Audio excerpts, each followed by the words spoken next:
South Africa is the engine room of the SADC countries. That's my view.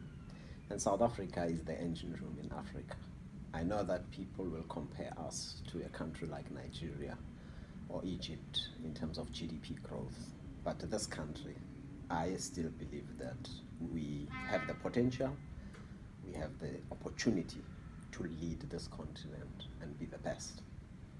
Economically, politically, and socially, we are able to galvanize and be the best in the continent.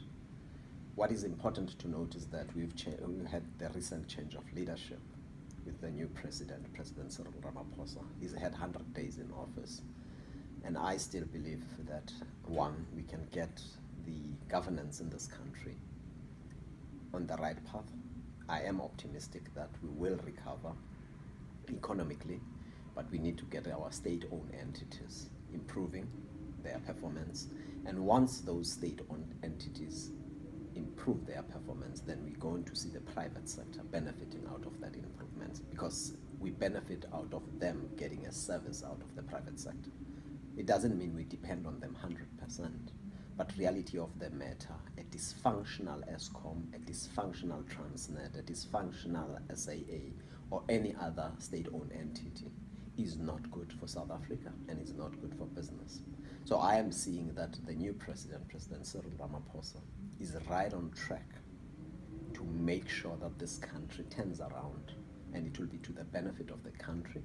And once businesses benefit, then more jobs will be created and will improve our unemployment status from 26%, probably pushing it to below 20%.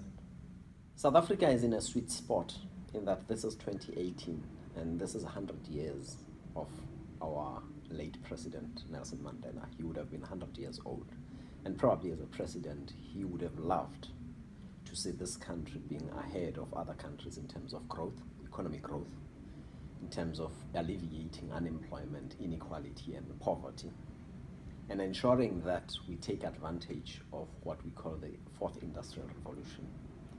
And that is the opportunity that is presenting itself to this country.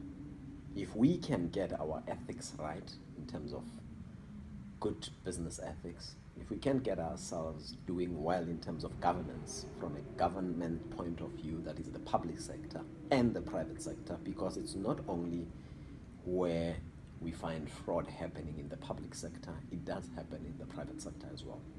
So this country needs a regeneration, needs to reinvigorate its way of doing business, between business and business, between government and business, and all of us as citizens.